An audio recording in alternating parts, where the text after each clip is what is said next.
What is up, bros? I'm Caleb. And I'm Jonathan. And we are a couple of bros on a mission to give you guys the most detailed movie reviews out there with as little bias as possible. This week on the podcast, we are going to be discussing the things that we've watched in Weekly Watch. And then we will be breaking down the new Netflix movie, A Family Affair. So with that, let's say we get rolling. Let's do it. Hell yeah. Hello, my name is Brucker Nurse, and I want to tell you about my fun horror movie podcast called Autopsy of a Horror Movie. On my show, I like to have fun dissecting out what makes a horror movie scary, what worked for it, what didn't, what types of fears does it play off of. Is it an allegory for any sort of message? I don't know, but let's find out. Also, I like to watch slashers. I'm a big slasher guy, so I'll watch a slasher and do a kill grade for it. I will cover the kills and I will tell you how I would grade it based on shock, method, style points, and a fourth category that is a reflection of the movie. Besides those, I'll have fun with special topic episodes, commentary tracks, interviews with guests, including some Shudder directors, so I just like to have a fun time over here. If any of this sounds interesting to you or you just want to come check me out, please head over to Spotify, Apple Podcasts, or anywhere they listen to podcasts and search for Autopsy of a Horror Movie. Also be sure to find me on Instagram at Brucker Horror, where you get fun updates and some cool little posts that I do. Thanks for listening, and I hope that you get to enjoy the show, and I'll see you on Instagram. Bye. All right, first up with Weekly Watch. I don't know if did you watch anything this week? Yeah, I added role models, remember? Oh, that's right. Yeah, spoiler alert. Yeah. So anyway, starting off this week, a bit of a slow week. I started a bunch of movies, not a bunch of movies. I started a bunch of different things, and I slowly finish them. You see, it's funny you say that because just really quickly going off, Brecker's advertisement for his Autopsy of a Horror Movie. Thinking about horror movies, there's one that I've been really wanting to finally watch, but for how shit on it oh my god, for how much it's shat on when it comes to horror remakes. I'm so not expecting good things, and there's one scene that I've seen that just makes me feel uncomfortable. Have you ever seen the remake for A Nightmare on Elm Street? No. Okay, so I finally saw the scene in the context. I'm just okay, I don't even think Freddy is this effed up, but there's a scene where Nancy is able to bring Freddy into one of her I think this is what happened. She brings him into one of her nightmares, whatever. And he's just oh, so now that you've got me in your arena or whatever, something like that, what are you gonna do? And she just says F you. And he goes ooh, sounds like fun. I'm Ew. Oh god. Well, that does make sense because isn't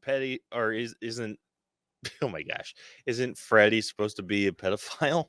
Yes, but they freaking cranked it up to an 11. Gross. In the remake. Gross.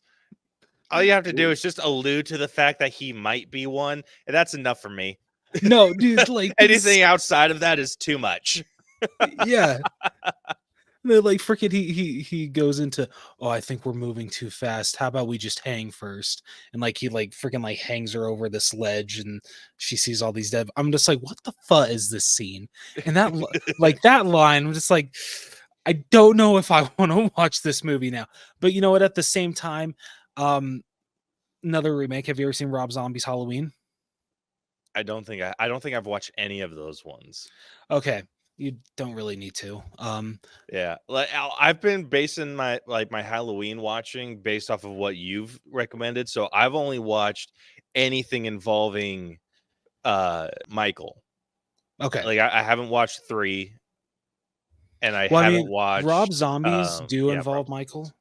No, I'm not counting those 3. Oh, okay, everything fair. else, I think everything else I've watched, it's just not Rob Zombie and not 3. Okay. what I like, okay, so there's like, I'm sorry, just getting on to a tangent here with horror remakes. There's one more thing. What I there are two versions of Rob Zombie's Halloween, and I hate the freaking unrated one for one reason, and they change how he breaks out of the freaking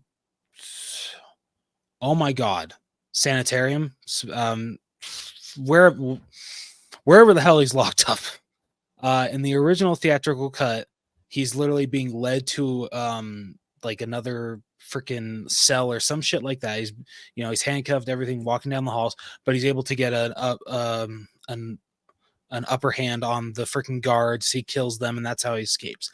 In the freaking unrated cut, you have these two security guards that are about to do something to a particular inmate, and Michael stops it, thank God. But I'm just like, I don't need that for the reason that Michael escapes. Like, and I shouldn't be surprised because it's Rob Zombie, but just seeing that scene from A Nightmare on Elm Street just completely reminded me of that. Unnecessary, gross scenes in horror films. Like, do we really need that shit? Nope, not even a little bit. Like, you only need that if it helps the story or helps kind of get your point across. You don't need to throw it in for some unnecessary bullshit. Yeah. And what sucks is like the theatrical cut is very hard to come by nowadays of Halloween. So you're usually stuck with the unrated version. And that's probably a reason why I haven't watched Rob Zombie's Halloween in years, because I freaking hate that scene has to be in there. Man, that shit sucks, dude. Right? Ugh. But sorry, anyway, getting to what you watched. Yeah, so what I've watched, I started watching the newest season of My Adventures with Superman, and there was like, I had started an episode and then had to like stop because of kids and stuff. So, and then I started watching a little bit of the Acolyte, this new Star Wars show, which not great. I've heard that from a lot of people. Dude, it is rough. I'm pushing through because I'm like, I also felt the same way about some other shows. I'm like, I'm pushing through with this one, and it's so hard. Like when Tuesdays come around, like it's seriously, I have absolutely nothing better to do than watch this, and I'm like, okay, cool. So I'll watch it, and then after I'm just like, gosh, I don't need to watch the next one, and then I do, and I'm just like, gosh, damn it, like what's wrong with me? Bro, if like a show's bad, don't like freaking force yourself to watch it. I know. Well, this is ruining the Star Wars kick I've been on. Yeah, so then stop. Listen, no, like I'm still on a Star Wars kick, which sucks because like I just finished Jedi Survivor, and I'm still freaking reeling from that because I really like that game, even despite it kicking my ass 5 ways to Sunday. It was good. It was a really good game, and it's just the show's just not do it. It's like almost there. It's just they keep throwing in random shit that I'm just like, eh. Okay, have you watched Revenge of the Sith recently? Have you watched that? It's been a hot minute. Okay, after you finish The Acolyte, I don't know how many episodes are left. Watch Revenge of the Sith. That will cure everything. That will leave a good taste of Star Wars in your mouth. Dude, DJ actually sent me a video a little while ago of someone clipping together all of the scenes from like tying in Revenge of the Sith to the Clone Wars show, because they have like clips and stuff of like timeline, because like Obi-Wan's off doing his own mission, and then he's like talking about, oh, I'm going to this planet, and it's like the one that he was at with Grievous, and like doing all that shit. It was such a good little clip, and I'm like, gosh, that just re-sparked the Star Wars kick I was on. I'm just like, yes, this is the best. Awesome. And then the Acolyte happens, and just like, son of a bitch, dude. It has like cool elements about it too. That's what pisses me off. Like they have I mean, I know we've seen one in the Clone Wars, but they have a Wookiee Jedi. Yeah, that's cool as fuck. Yeah. And then like, and I'm like, dude, that's freaking dope. And you think he's going to kick some ass. He's like, because you see him and you see some people like, I don't know what they're trying to do, just trying to get into his little compound wherever he's living, because it just cuts to him because like they're searching for him. And then he like roars at them and then like stands up and he's like in his full Jedi gear. And I'm like, dude, this is going to be sick. Like, I want to see some Wookiee Jedi action. And then the next episode, he's freaking dead. And I'm like, dude, are you shitting me? That's some bullshit. You freaking cheaped us out of Wookiee Jedi action? Yeah, that's some horseshit. Yeah, so it's like it's shit like that, and I'm like, God damn it. But yeah, it's freaking dumb, and I don't know why I'm continuing to watch it. Just like on the hopes that there's just like one episode that explains why it's been so shitty. I feel But that's what I'm pushing through because freaking there's a lot of cool elements about it that I'm yeah. like, yes, I'm here for that. There's oh my god, I forget his name, but on YouTube, he watched all of Chucky season 3 because like from the very beginning he's just like, okay, it's got to get better, right? Like it has to get better by the end. And by the end he's just like, yeah, okay, no more. Like please God, no season 4. And you know what? I have seen how season 3 ends, and honestly, the reaction I have is, what the fuck was that? It's like the weirdest way to end, honestly, probably anything in the Chucky franchise.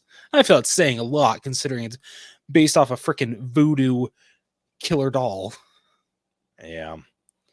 Dude, they dropped the ball so hard. It's not even funny. It's like all of the cool elements from the trailer, because the trailer looked sick. Like all of the cool elements from that were so short or so cut off or just were in such a bad context. It was horrible. They're like, they actually like, there was a character or in the trailer for Acolyte that you see with a jet, like a lightsaber whip. And yeah, it's super freaking killer. And so the clip that you see in the trailer, that is all you get. That was like the last like couple shots. Yeah, that was the last couple shots of the most recent episode. So I'm like, dude, if that's all we get from that damn lightsaber, I'm going to be beyond pissed. Yeah, that'd be bullshit. Yeah, and it's bad. So anyway, like I don't know why I'm doing that to myself. I think at this point I'm just hate watching it. No, don't do that. That's how we got a Velma season 2. Dude, I learned my lesson from Velma, and I was like, nope, I have not watched season 2. Oh yeah, dude, I refuse. Like it was fun when we watched it together, but I ain't watching that shit on my own. No, absolutely not. I know shit. I know like the bullet points of shit that happens, and I'm like, that's all I need. Like I didn't even really need that, but okay. The only thing I know from season 2 is Scrappy Doo kills Velma. That's all I've heard. That's all I really. I mean, I don't give a shit, but that's all I've heard. That's all I care to know. Yeah, it's like good. Yeah, Hopefully God. that's just the end of her story. Maybe Scrappy will finally get his due because he gets way too much hate after this. Oh man, it's like, yeah, Scrappy kind of was a weird character, but he did kill that version of Velma, so he was annoying as hell. But you know what? Maybe I'll give him a second. It's like he evened it out. And then what else? Yeah, so I watched the movie that I'm about to talk about, and then after I finished that, I was like, ooh, I've had this movie on my watch list for years now, and I'm finally like giving it a watch. And that's Warcraft, which is on Netflix right now. It's oh no. Okay, listen, it's not bad. It's not like, from what I've seen, it's not bad. If it does feel like they are very much trying to rush into a story, and not giving a decent enough background, because it's just like they throw in these random characters. I'm like, okay, who the shit is this? And it's like they almost like expect me to know who these people are, and then they give these characters beef, and I'm like, well, shit, like what's up with this shit now? And it's so fast, and I've only watched like maybe 10 minutes of it, and I'm like not a whole lot, but the intro was killer. I'm like, freaking A, because they got like orcs and shit, and the orcs look dope. And yeah, so I was like, all right, sick. And they got to the humans, and it's just like they're rushing all these storylines, and I'm like, okay, I don't understand what it is that you're doing. Like there was just this random character that was like doing like, I guess, a magical autopsy of some sort, and then they're like, he gets called in, or like this other random dude who's with dwarves for some reason is like, these dwarves are like, for like I said, there's so much going on, I keep forgetting that different aspects are at play. So these dwarves gives this dude a gun. They call it a boomstick, but it's a gun. And then they're just like, then they get a raven, and then he's like, oops, you gotta go. And he's like, what do you mean? And he looks at it, and then he's gone, and he's at this new place now. And then there's like a magical autopsy that's happening. And so he like grabs this dude who's like a prisoner of some, like, that they're like, hey, we arrested this guy who's trying to do like some sort of like investigation or whatnot. So he like barges into this room, grabs this dude, slams him on the table, and he's just like, who are you? And he's just like, he tells him like, I am doing this autopsy. There, like, there's something that we need to do, and he's like, or investigate, and blah blah blah. And he's like, okay, and lets him up. They go and like do this investigation. He's like, this green smoke comes out of this dead dude's mouth, and then he's just like, we need to speak to the king. And then they're suddenly at the castle with the king, and I'm like, dude, what? Slow down. And then I know if I passed out and fell asleep, but I was just like, dude, like, am I just tired? Like, right, this could just be a bad movie. I hope not, because it looks sick. But I'm also not, like, I think that's also been my hesitation with starting it again. I will say, when you finish it, I'm curious to hear, because I feel a good comparison to this would be Dungeons and Dragons: Honor Among Thieves. So I'd love to hear which one did it better. Because I hate when movies like literally don't give you a chance to freaking breathe. It's like plot point after plot point after plot point. It's like, okay, give me a minute to just soak in all the story that you just gave me. Yeah. This feels like you jumped in the middle of the movie. Oh yeah, I hate that. Yeah, or like you jumped in like for a sequel or something, like just something where you didn't get the intro. Now it's starting it's to understand why it underperformed at the box office. Yeah, I am too, unfortunately.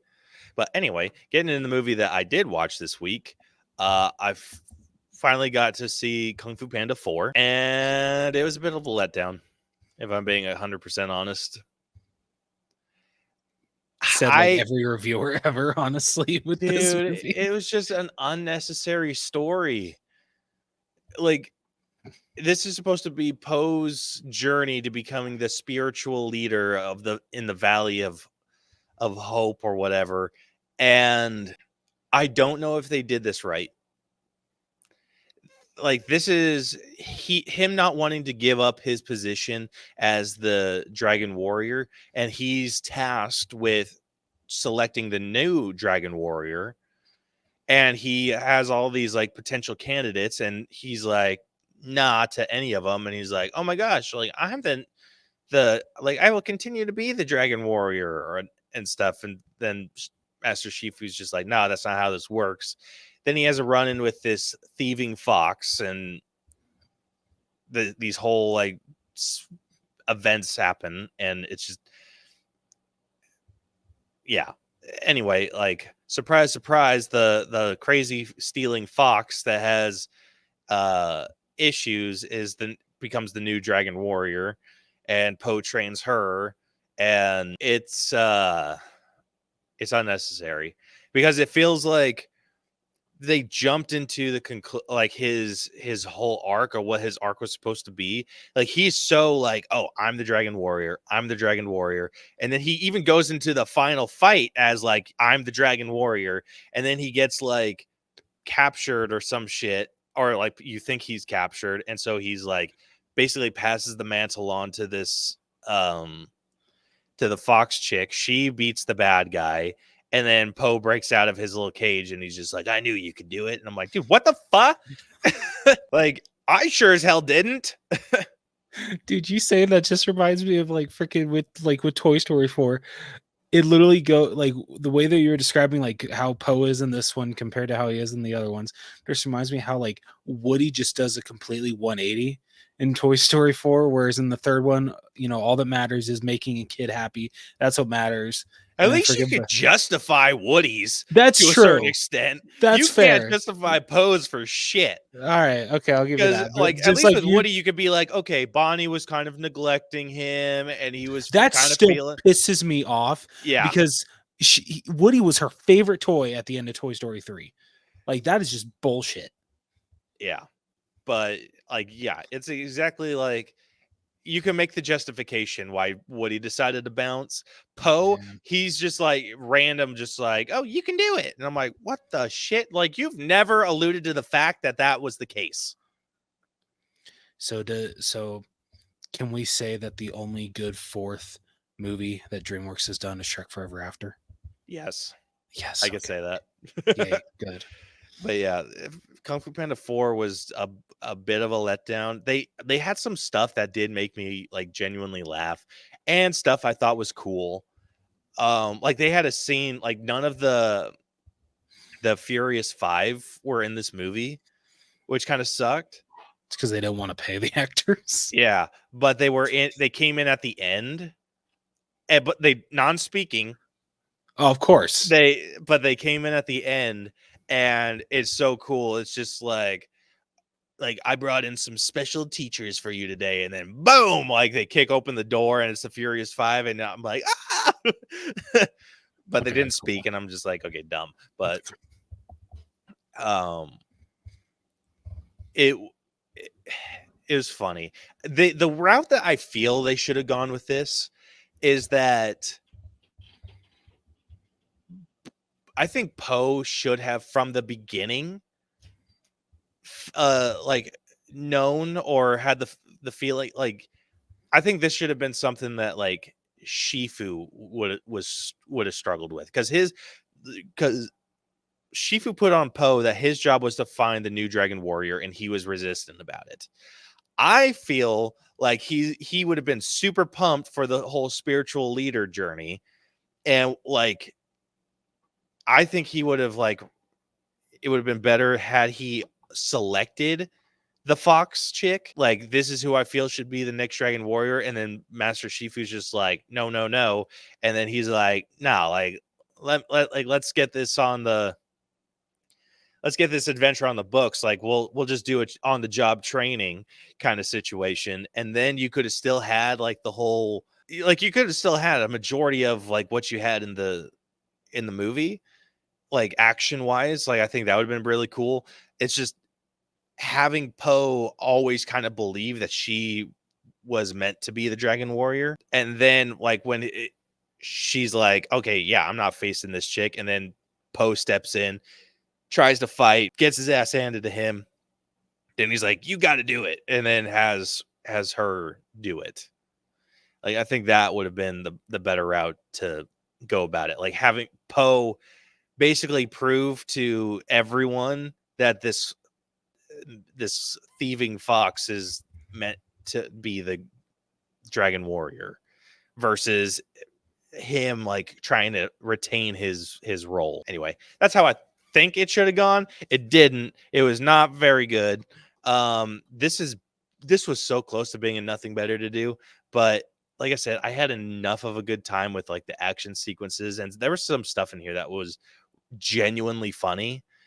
Like, they have these crazy little rabbits that are just like bloodthirsty, and it is the funniest shit, dude. Like Poe tries teaching them this lesson that's like, listen, like he says it wrong, but he's just like they get across that like, oh, you can perform violence now or you can perform more violence later.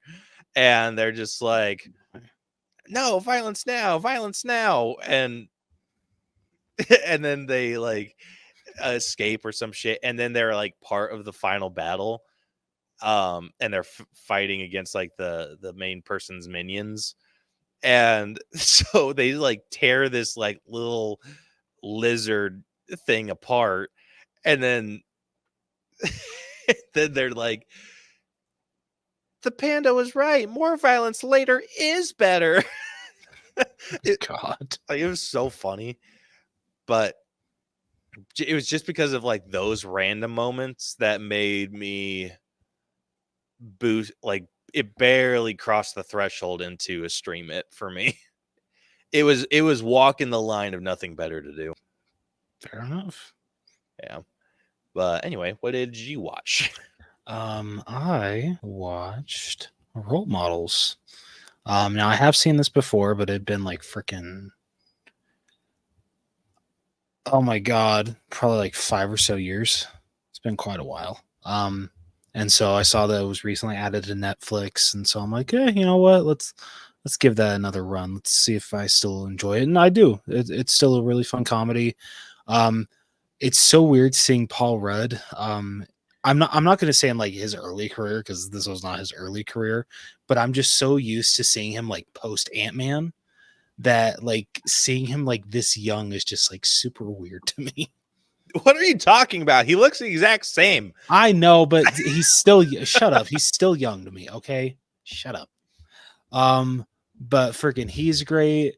Freaking McLovin. I actually don't know his real name. I feel bad. Everyone's still called. I think like Christopher Mintz. Thank you. Oh yeah, Christopher Mintz Plaza. That's his name. Yep. Thank you. I feel bad now because he's a great actor and he's fantastic here. Freaking as the kid that's really into LARPing, and especially the people that surround him are hilarious. Ken Jeong as the freaking king.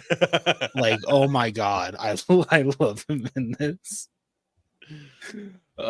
Just like the supporting cast is just fantastic. Freaking Jane Lynch, she's fantastic.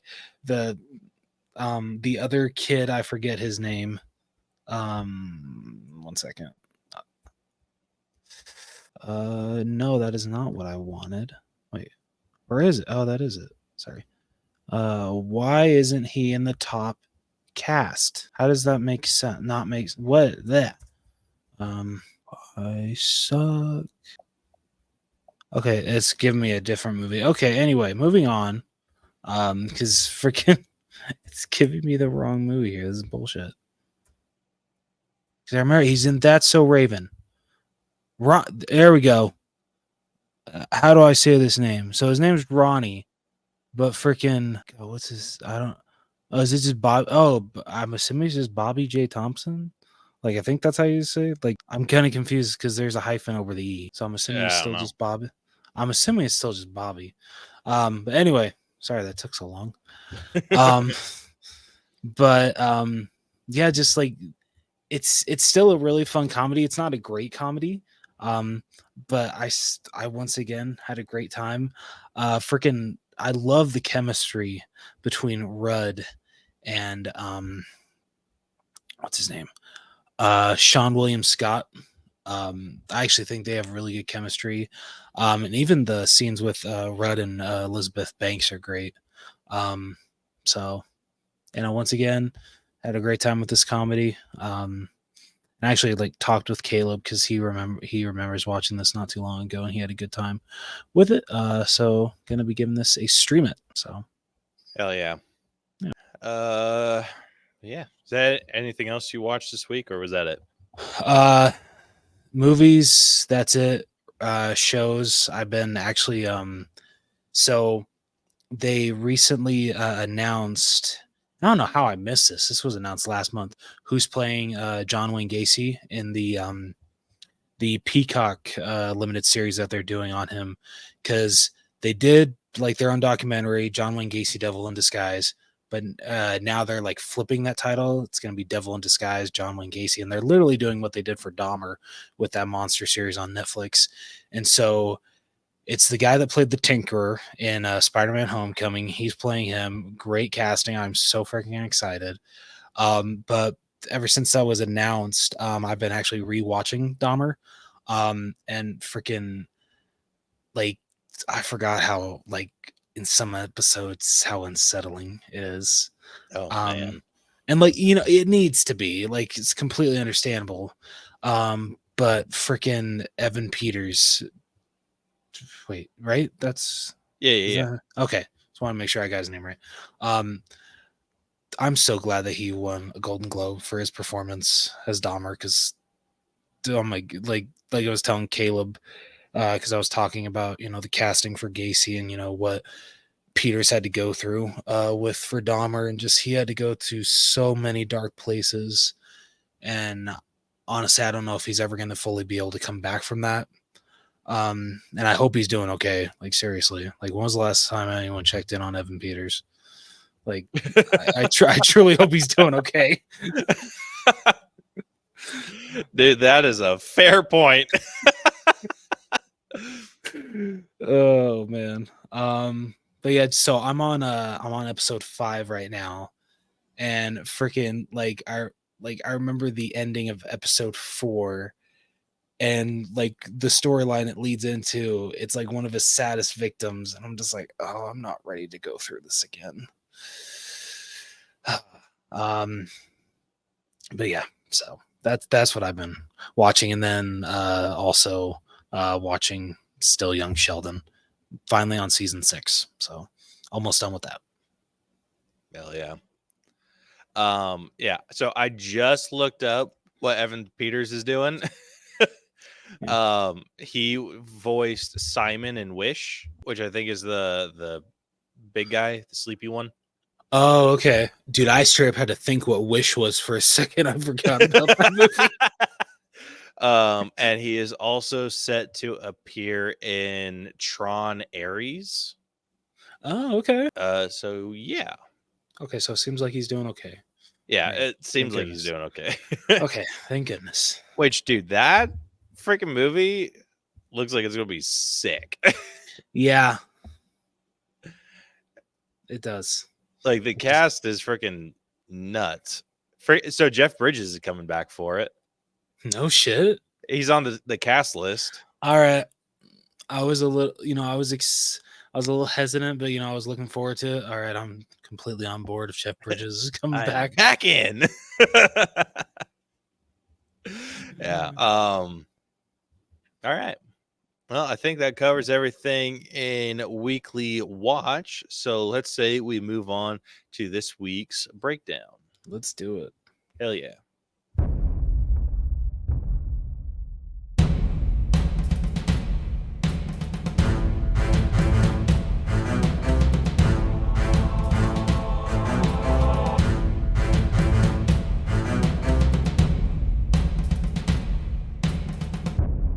Alrighty, getting into this week's breakdown, we will be discussing the new Netflix film. Oh, geez, struggling with talking today. We will be breaking down the new Netflix film, A Family Affair. Dude, there was a lot of F sounds in that. You know, I know most people listen to this, they don't watch the video that Caleb posted these episodes. But I find it hilarious that because usually before we do our breakdowns, Caleb will have a screen that says, oh, hey, this is what we're going to be doing. And, you know, he'll have the title of the movie. I just love that above A Family Affair has the Netflix film logo. I didn't know Netflix was so adamant on making sure every single time that you have to take a title from their movie, they got to make sure that you know it's a Netflix original. You usually don't. It's just I was too lazy to crop it out this time. That was hilarious. So I love that. Yeah. So anyway, if you guys are new to our breakdown system, we have split movies into 8 different categories that we individually score to come to a final All Bros letter grade. The 8 categories that we will be scoring this week are story, writing, acting, character development, effects, music, costumes, and then we'll be giving our own personal score at the very end. All of those numbers will get magically added up and spit through our algorithm and give us a letter grade to compare this movie to others of a similar grade. So if you have not seen A Family Affair, it is on Netflix. Otherwise, if you have not watched it, we are going to be spoiling the entire freaking movie for you in our favorite segment that we like to call Reading with Rose. So, without further ado, I will be posting that spoiler warning now. So, if you listen beyond this point and anything is spoiled for you, sucks to be you. Yeah, what he said. All right. 20. Ooh, you're starting the reading off quick, huh? Yeah. Okay. 24-year-old Zara is tired of being underappreciated as the personal assistant to self-absorbed Hollywood star Chris Cole. Okay, really, really quickly, I found this hilarious, and I'm sure this was intentional. The freaking montage they do of Zac Efron at the beginning, I just found it so funny. They literally just took that from clips of his life. Dude, that's exactly what I thought they did. I was like, you can't fake all this, right? No, dude, like the one that like I knew it was freaking when he got his name on the Hollywood Walk of Fame. Like I remember seeing this clip a couple months ago.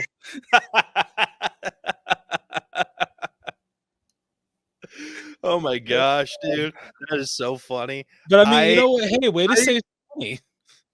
Dude, I was just laughing about that. Like during that whole thing, I was like, dude, like they either went through all of the effort to recreate this shit, or they went and just like copy and pasted some footage from other like movie screenings and shit. And I can't believe that's exactly what they did. That's fantastic.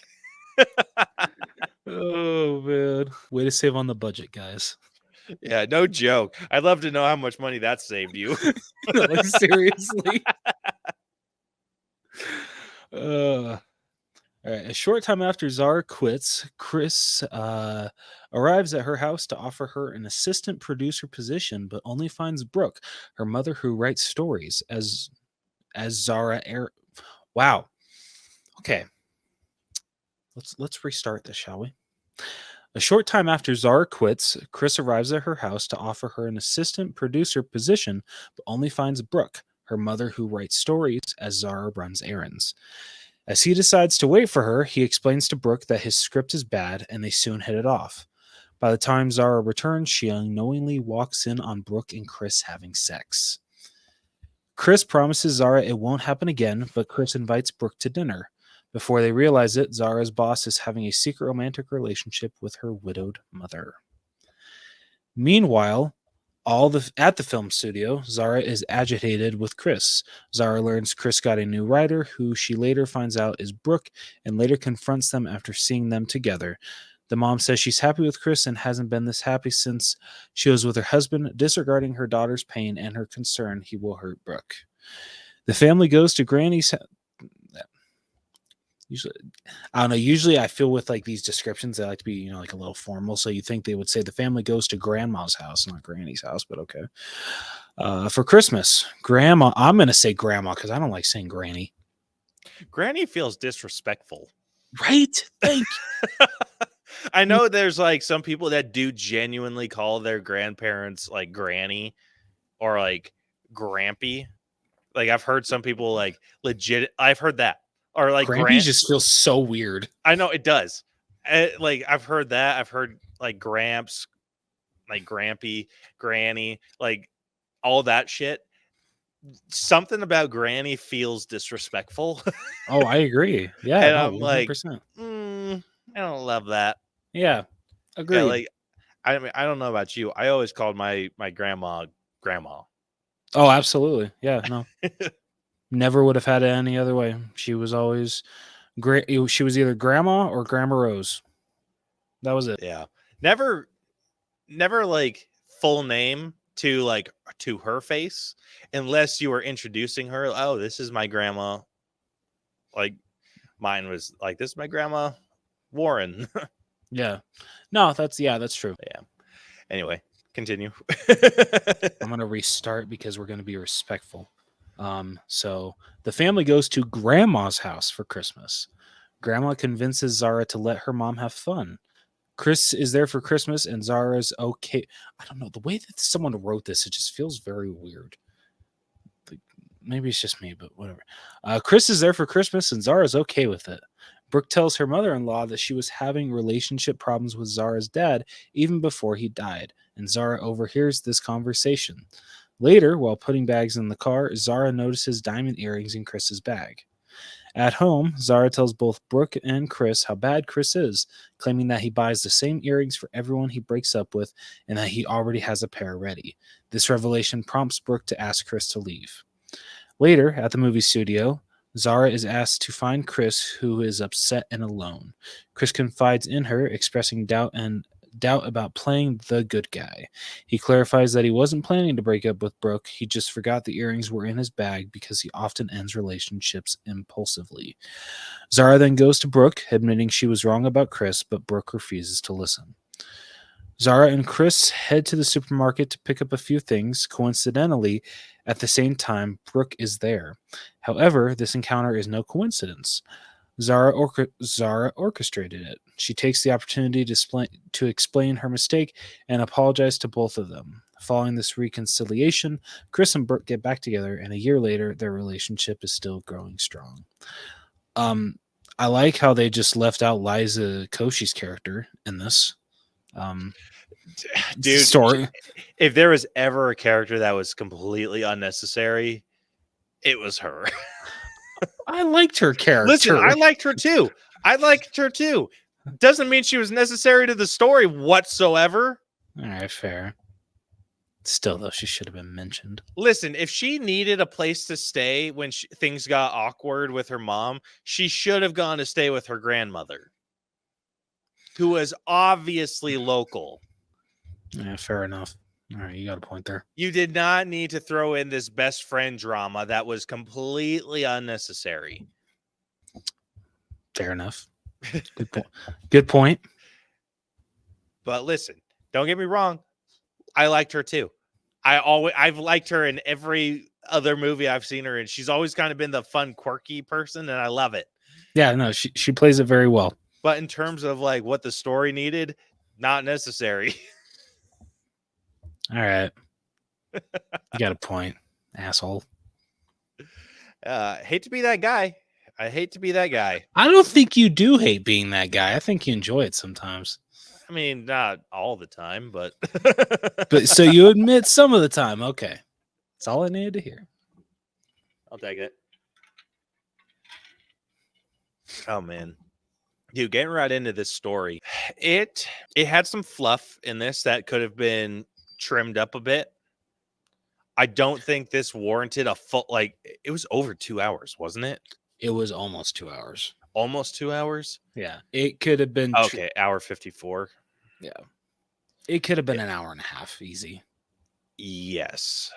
I think there was a few bits that went on just a hair too long that they could have trimmed down. Like, I think this just needed a little bit more fine tuning, I feel. Yes, absolutely. But other than that, I mean, I've said it time and time again. I'm a freaking sucker for a good rom-com. And this didn't scratch that itch.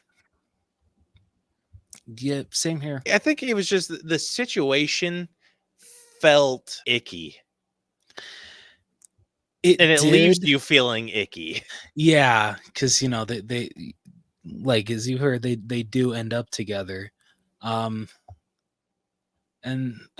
I don't know, but like I was honestly on Zara's side the whole time. Like I was too. I was absolutely on her side too. I never changed sides even after what grandma said. It's like, nah, still doesn't feel right. Yeah, it's like, okay, if this were just some like if if she had genuinely left him, like left his employment, then yes, I would have been like, okay, just let her have her fun. Like you've already left, like you've figured that shit out. It was the fact that she was still employed by him that felt gross. Yeah. It was just like, ugh, like it almost feels like she's getting paid to ignore that her boss is doing her mom. And it was like, Yeah. I think that's what felt gross to me. You know, like it gets better for her when we get to like a year later and you know she has her own office and everything. But I would think that if I was Zac Efron's character and I was, you know, I'm sorry, banging one of my employees' moms, I'm not just going to offer her an executive producer. That felt gross too. Yeah. I'm like, dude, like your timing is wretched. Yeah. Like sweeten the deal at least a little more than that. Dude, no, because then it's like, like I don't know about her or like how they would have like portrayed this. I would have felt like, okay, did I only get this position because you doinked my mom? Or are you Fair. offering me this position because you feel like I actually earned it? Yeah, fair enough. Like that, I think that's what felt gross to me. I'm just like, it feels like this dude's almost bribing her, like, please let me like have a relationship with your mother. It's just like, ew, no. She should have tried to work her way into being director. I think she could have done it. Yeah, maybe. I feel like they try to glamorize what producers really do. Yeah. Like what I do genuinely feel that there is a position where like it's kind of like this where there's someone directly handling or like part of like the movie making process for like different celebrities. And it's just I don't know if that's a producer job though. Yeah, that's a good point. Yeah, I need to like I think I'm gonna reach out to Mikey T and see if like, hey, how accurate, like how much of like a production thing is like how accurate is that? Because I thought producers were just the money people. Yeah, that's what I thought too. Damn, I feel like if we could have gotten him on for this episode, talking about this would have been more fun than talking about the movie. It probably. But yeah, it like this had some stuff that like made me laugh. Like But I feel like all the scenes where like they were actually like on set, especially when Joey King's character was just like, "Oh hey, you know, like I'll interpret for you so you can, you know, like actually as a director so you can actually, you know, say what you want to in French, you know, you don't have to you don't have to get it across in English because her English wasn't that great." And then she freaking just lays out she'll say, "Oh, you like in French, she's like, oh, you know, that wasn't that was good, but I think you can do better." Joey King would just be like, that was bullshit. That sucked ass. Loved that scene. dude, I would have laughed my ass off if they revealed that he actually spoke French. Oh, that would have been great. That would have been so funny. Damn it. Like especially like after she like had dug herself like it's that big of a hole, she's like uh-huh, and then like had her like talk to her in French. I thought that would have been so good. Damn it, missed opportunity. I know. I think that would have I feel like that would have been a really good gag because like after it was just it felt mean spirited. Like I think if he would have been in on the joke, I think that could have been really funny. But yeah, just like as like it got to a point where it felt mean-spirited. That's one of those bits that I felt went a little too long. I think he still deserved it all the way, so didn't feel Yeah. mean-spirited to me. Yeah, but dude, I was getting back absolutely on her side. The especially when she saw the earrings, dude, I'm like, you better blow this shit up immediately, if not sooner. Yeah. I'm like, that is some horse shit. And like, dude, even when he's defending, like, I just got them off instinct. Bullshit. Go screw yourself. Like when Nicole Kidman's character is just like, I wish you would have done it differently. I'm like, how else would you have wanted her to do it? I know. It's like The way dude, that she did it was completely with her. justified. You were about to go off with him to do some New Year's Eve bullshit. Yeah. Like, wouldn't that shit have stung a little bit more? And then you would have been on my ass about like, hey, like, I don't like, yeah, like there was no winning. There's no winning when you're breaking news like that. No, absolutely not. And yeah, like there's no winning. And I'm like, dude, she saved you a shit ton of heartache. Yeah. But then they just had to get back together. Yeah, but yeah, it was I interesting think one. that they should have just stayed friends. Like, I would have been fine if they, like after everything that they went through, they just remained friends. That's great. I didn't need to see them get back together. Like, no. Yeah. I think that she could have gone and like mended the relationship and then like, yeah, opened it up for like a friendship type deal. Yeah. But where like a full get together and like, even like if I was trying to stage my mom up with someone, like I would not go even remotely as far as she did. Like, because in the end, that's still your mom, dude. Yeah, dude, right. You know what I found funny? And, maybe it's just, my job that this pissed me off. But the ending scene when they're in the grocery store and you see the misters going off in the background, I see a mister going off by like the salad dressings and juices. I'm just like, why the fuck is that over there? Those are going to get wet. This is bullshit. Like, what the fuck is up with that? And then freaking like everything just starts getting wet. And I'm just like, you know what? If I worked in this produce department, I would have quit. I would literally have just thrown in the towel, thrown my apron. I'm like, F this shit. I'm out. Dude, you just see one dude in the background. We can't keep doing this. No, dude, for real. Oh man. Yeah, like freaking sorry, really quick. When Joey King like tells the cashier, like, oh, just let them go for as long as they want. He'll pay like the extra cost to keep them on. And I'm saying, is he gonna pay for the water damages too? yeah, no Because joke. it's gonna happen. I thought like from that bit, I thought that bit was really funny. And this is one I wish would have gone on for a couple more sequences. Is Chris seeing stuff in the supermarket? Because when he ran to go get the cereal, when he went to when he saw the cereal, he's like, "Oh no way!" And then he ran off. I was like, "Dude, that's freaking hilarious." Yeah, they should have kept that guy going. Yeah, and then I thought it was funny when he was talking. He's just like, "Listen, I want to take you home and all that, but first, I want to go check out that cereal aisle. It looks pretty sick." Like, I thought that shit was funny. Zac Efron does really good comedic stuff. He does. He doesn't get enough appreciation for that. But if I were him, I'd be going for the Oreo aisle. But that's just me. That would have been a funny callback too.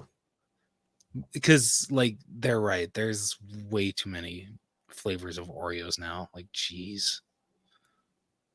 Yeah.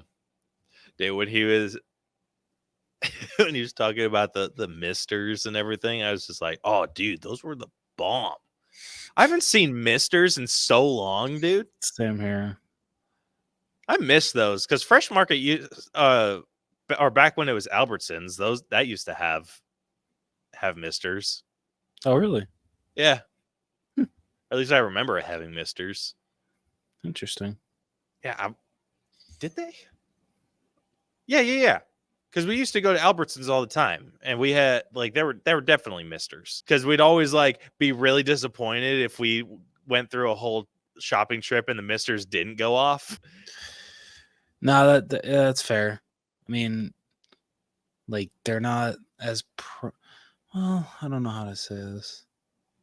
I guess they're not as cool as they used to be. That's what I would say. Do you guys still mist stuff, or do you like manually do it, or like how's that go? No. You still got the mist. Okay, cool. Yeah, I feel they're not as cool as they used to be. Maybe it's just because we got older. Yeah, fair enough. But anyway, the story wasn't half bad.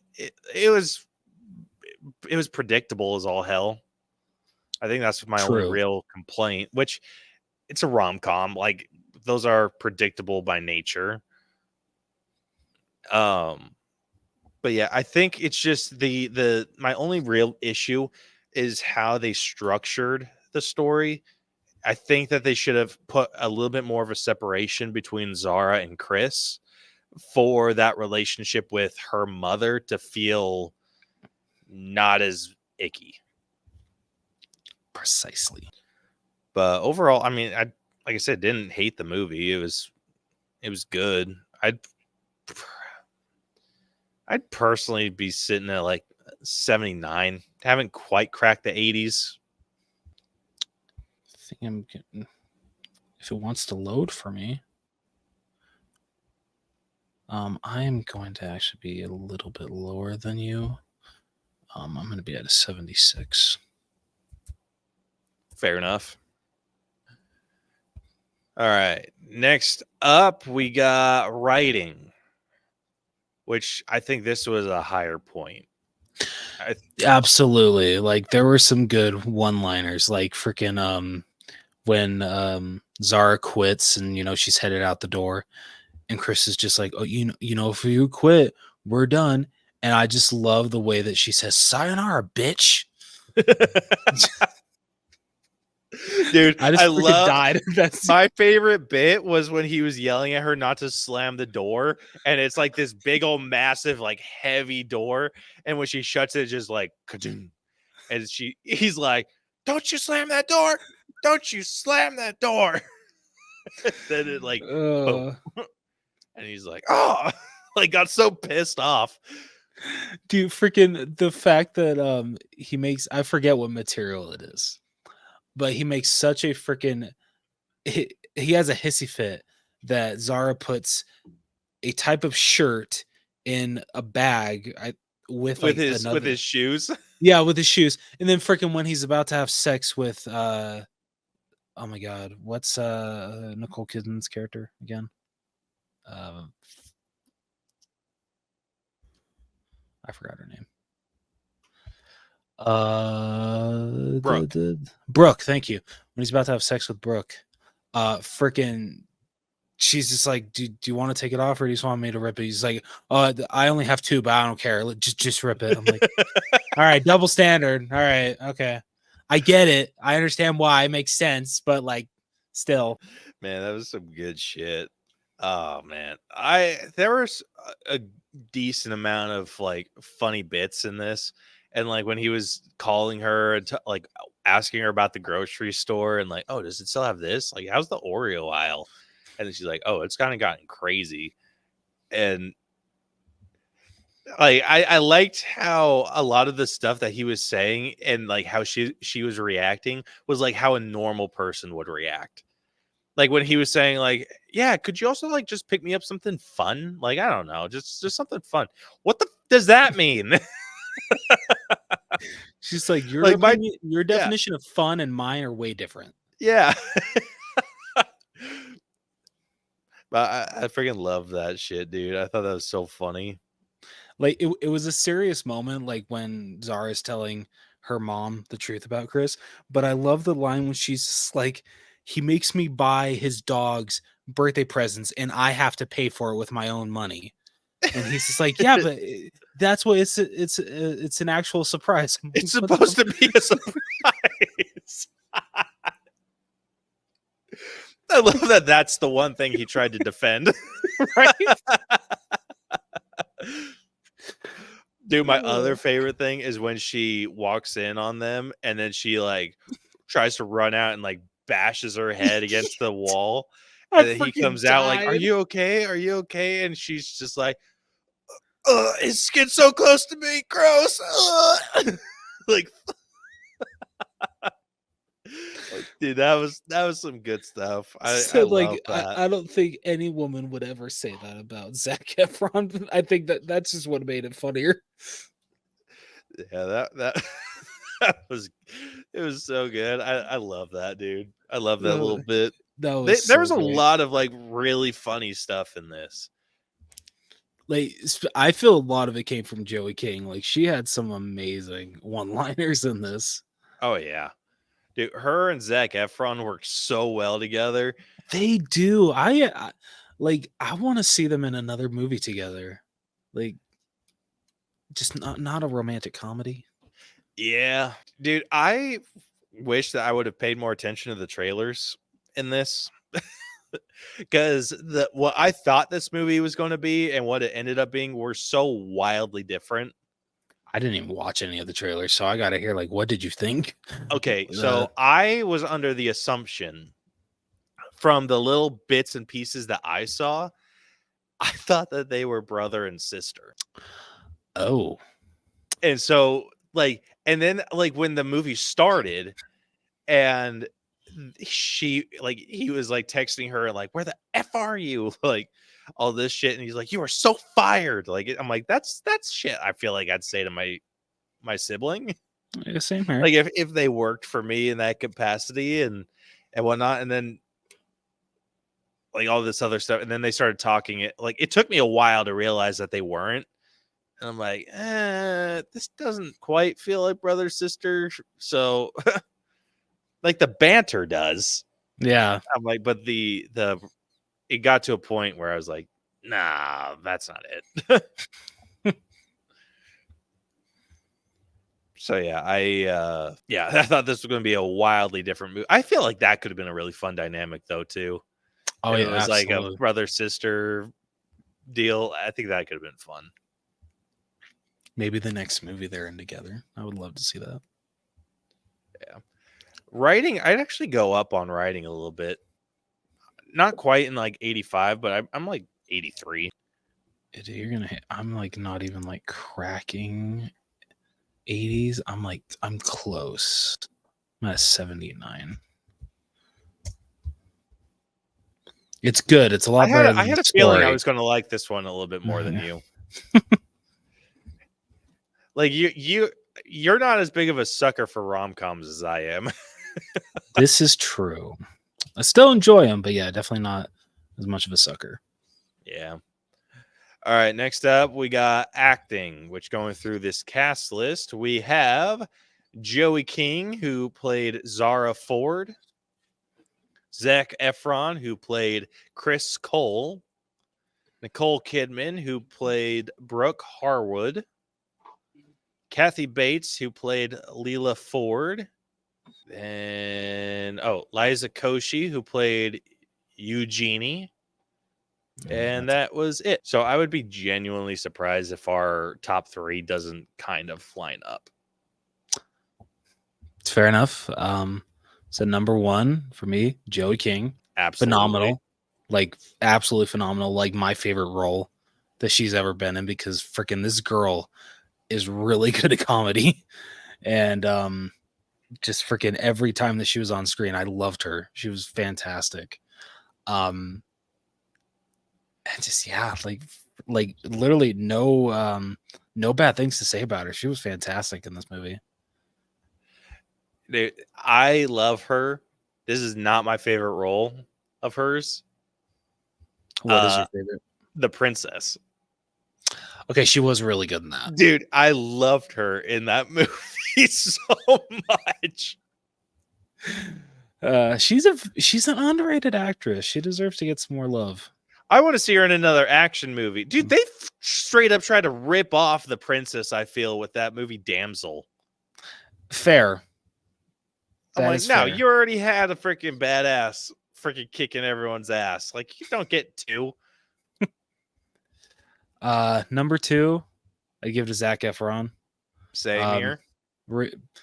Honestly, despite the actual like relationship with him and Nicole Kidman like feeling a little icky, I think it him was by just the himself. situation around it. Like, I don't That think it was the fair. relationship itself. I think it was just the situation. Like, No, that's yeah. him being like her daughter's boss felt gross. Yeah, no, yeah, agreed with what you said.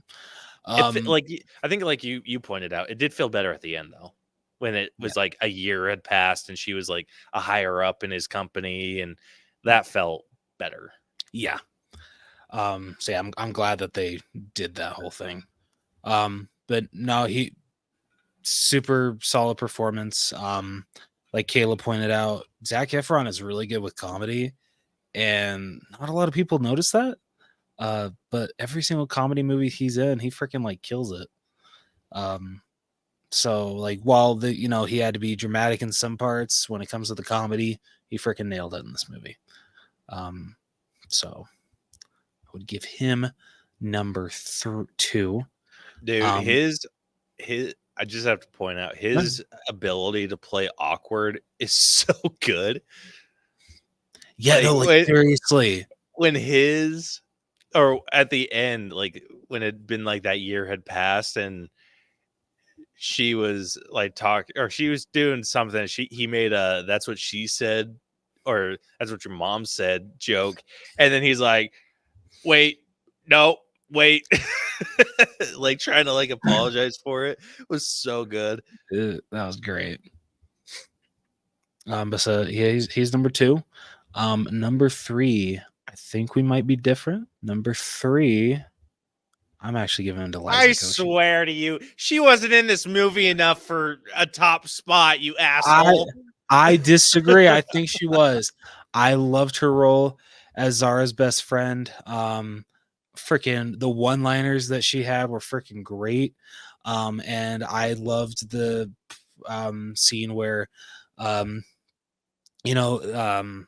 she had broken up with her boyfriend, but Zara never even noticed, and so they kind of have a kerfuffle. I don't think that's a word, but whatever. I don't know. But anyway, like friendship restored after that and everything. But I don't know, just I really enjoyed her performance in this. I know she wasn't in a lot, but she still made a impact on me, and yeah, so that's why she's my number 3. I love Nicole Kidman. Don't get me wrong; she was really good in this. But sorry, Liza Koshy. I feel like you also have a major crush on her. I actually do not. So that feels suck like it. Bullshit. I do. That feels like a lie. All right.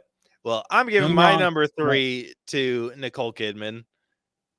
She was amazing, but just she was fantastic. She doesn't do comedy a whole lot, and she was kind of one of the more serious people in this film.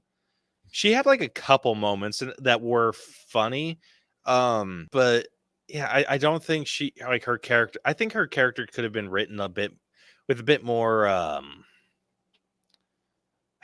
want to say personality, because it just felt like a very generic role for her, at least to a certain extent. But I think the chemistry that she had and like was able to put off with Zac Efron was like magnetic.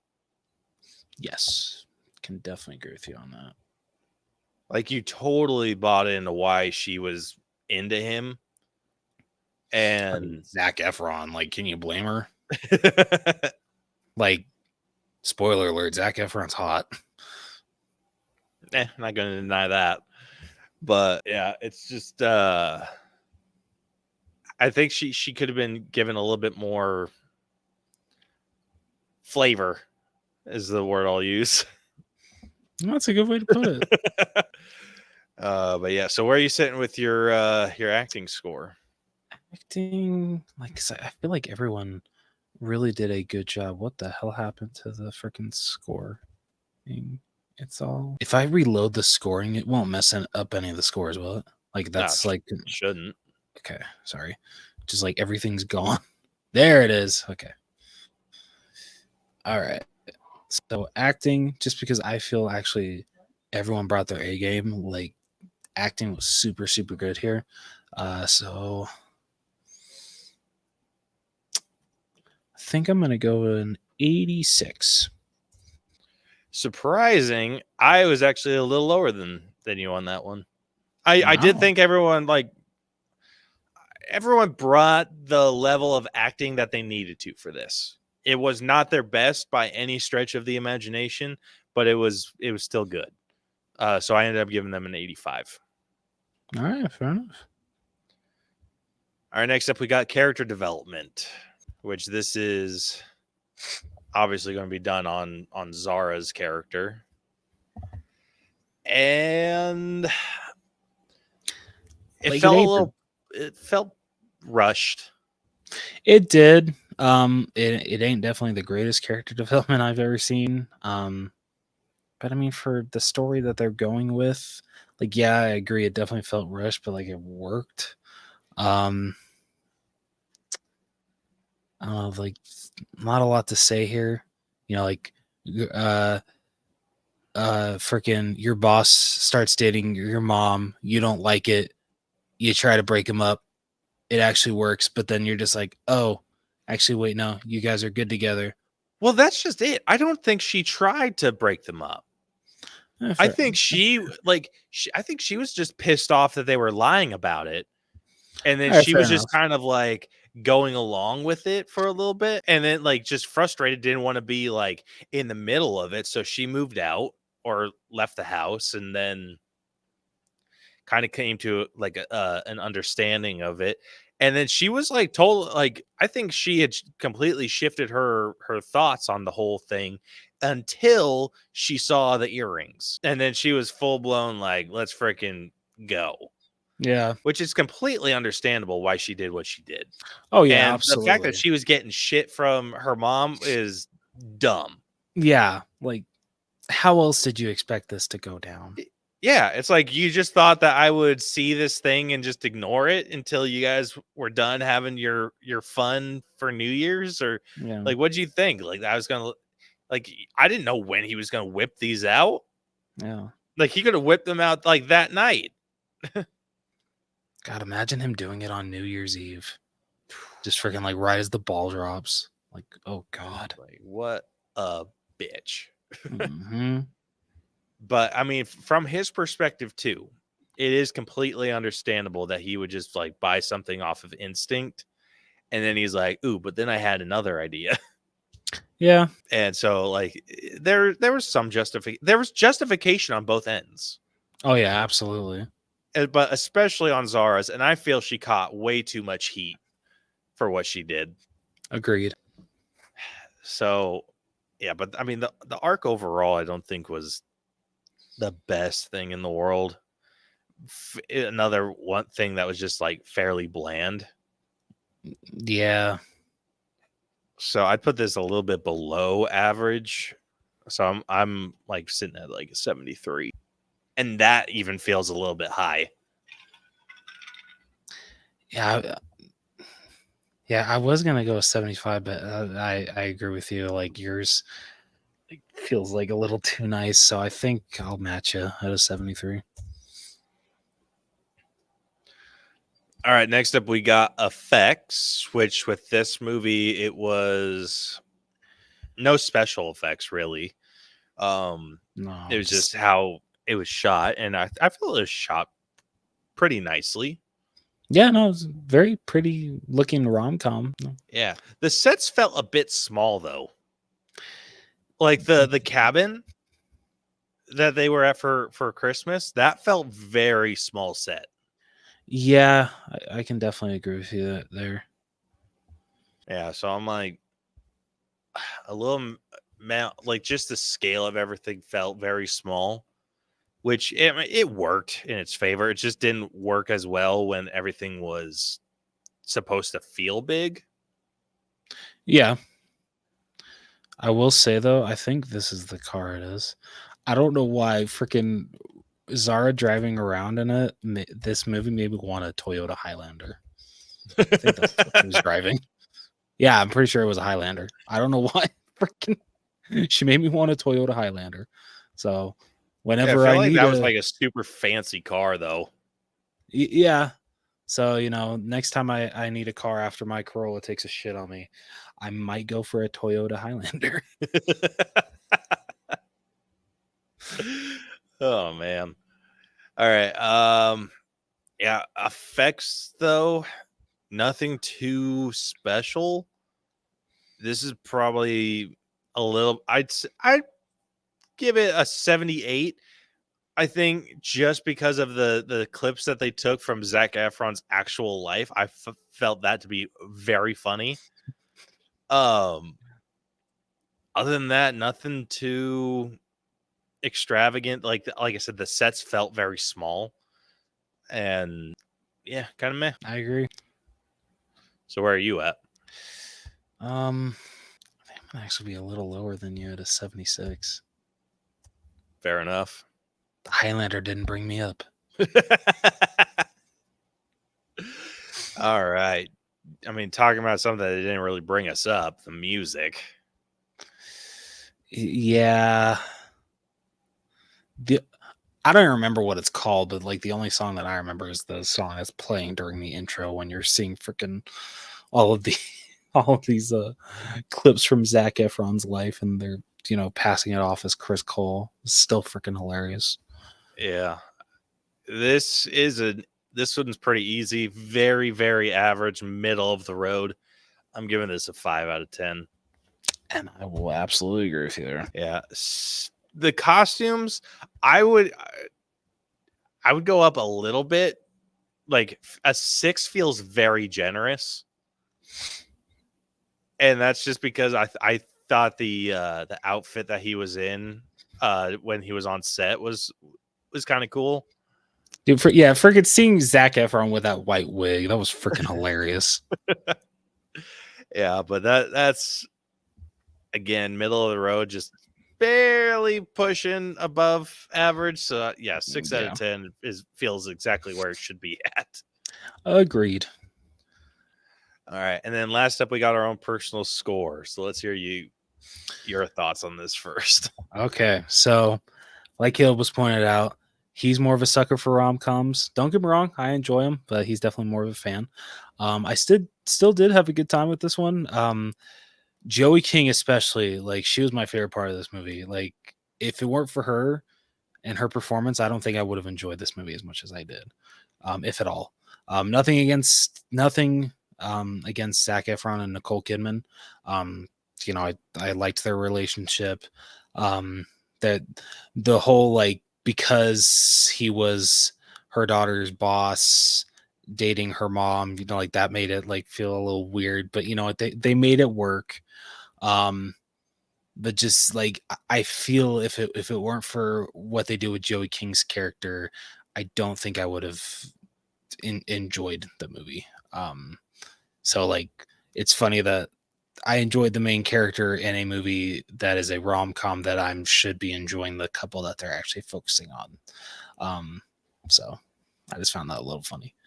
But for me, it's not the worst rom-com I've seen, but it's definitely not the greatest. So personal score,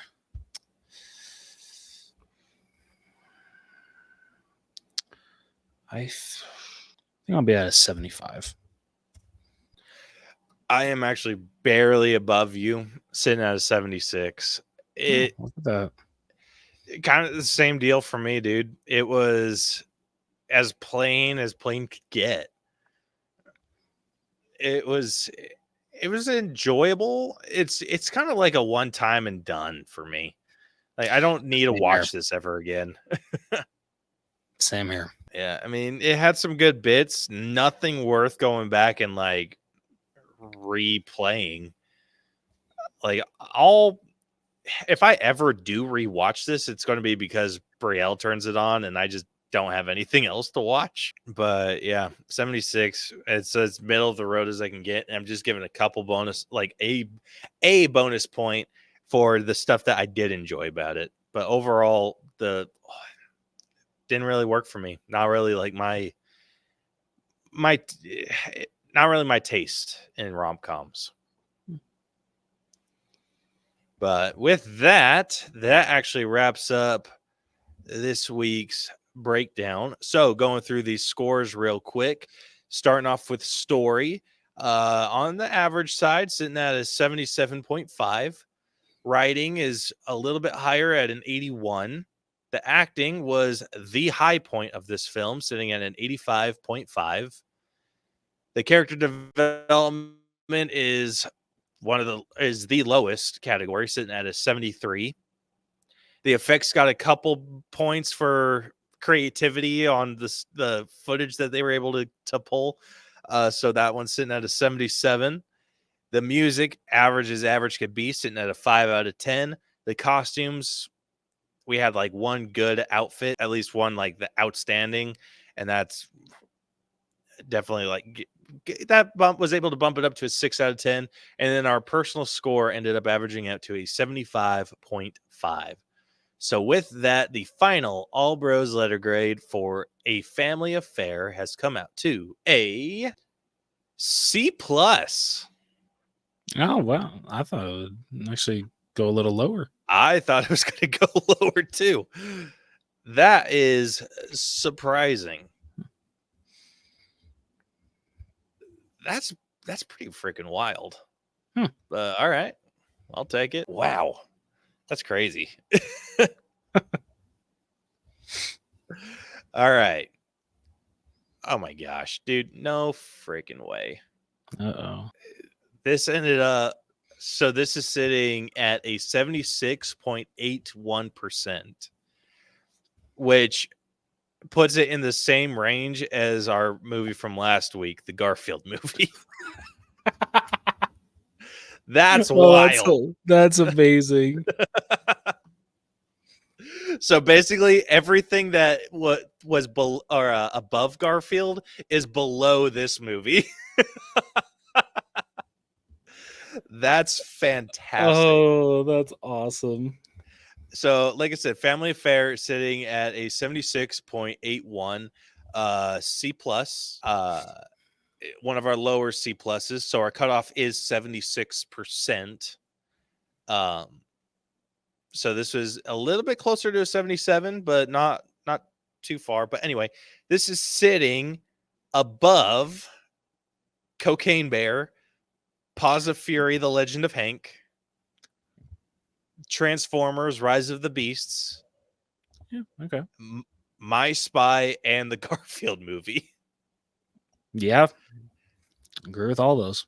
And then it is sitting below The Hitman's Wife's Bodyguard. It is below The Strangers, Prey at Night. It is below Aquaman. And then it is below Spider-Man. Okay. Not bad. Yeah, not bad at all. I think this has a pretty decent home. I'm shocked that we don't catch more heat for how low the first Spider-Man ranks. Oh, dude. We were not kind to that movie whatsoever. No, we were not. Oh, man. Yeah, I don't like completely disagree with any of the scores that we gave it either. Like the story we gave a 90, the writing got a 67, and like the only reason I feel it got that. No, you got remember the only person that had any decent writing was Green Goblin. Everyone else freaking sucked ass. Yeah, good point. The acting we gave pretty middle of the road, 74. Damn. Yeah, we were, like I said, not very at least kind. put it in the 80s. Yeah, I think we have a guest on that one. That was Vic. Was that Vic? Yeah. Then 81 for character development, which okay. Yeah. 70 for effects. Oh, come on. That feels a bit That feels tough. low. Like, come on. 6 out of 10 for music, 7 out of 10 for costumes. What the hell is wrong with us? Dude, that feels low. That doesn't feel right, though. No, it doesn't. All right, Vic. I know we listen. We're gonna I know get you we back gave. on this. I know. We're gonna re-rate this, and we're gonna rate Spider-Man 2. Gosh, I really hope that I have all of our scores for Spider-Man, and I don't. Damn it! That sucks. It's one of the old formats, so I didn't have it separated yet. Damn, that sucks. I think we gave like the reason it got that was because of Green Goblin. Like I think we were giving Green Goblin some major shit. But why? Because it wasn't like, gosh, do we need to get Vic back on and regrade Spider-Man? I'm calling for a regrade. And then while we're at it, let's do Spider-Man 2 as well. I would be down for that. All right, Vic, I don't know if you listen to these still, but come on, man. Let's do Dude, this. and you're cool. Dude, and you're cool. All right. Well, anyway, so that's where A Family Affair is sitting. No, we got a little off topic there. Yeah, we're more so concerned about the injustice that Spider-Man got compared to A Family If there's Affair anyone to story. blame, it's Vic. Yep. Always Vic. Oh, man. It's been Victor all along. All right. Well, if you guys enjoyed this episode, want to check out more of our stuff, be sure to follow and subscribe to us wherever you listen to podcasts. We are basically everywhere. We are also on all social media at the All Bros: Facebook, Twitter, Instagram, TikTok, X, YouTube, everywhere. You can also check out our website, tinyurl.com/the All Bros, where you can find links to everything that we do. As well as a merch store that I haven't updated in forever and a half. It's okay. Yeah, I need to find a quicker way of doing that, but it is not easy. But anyway, so next week we will more than likely be breaking down Despicable Me 4. So excited. Yeah. So we're probably going to have another movie that ends up in this C range. which is good. We've had I think we've had a lot of decent movies in a row. I think it's time for some shitty ones. Oh shit. But yeah. So anyway, you guys can look forward to that next week. Until then, this has been the All Bros Podcast. I'm Caleb. And I'm Jonathan. And we'll catch you guys next week. Deuces. So long.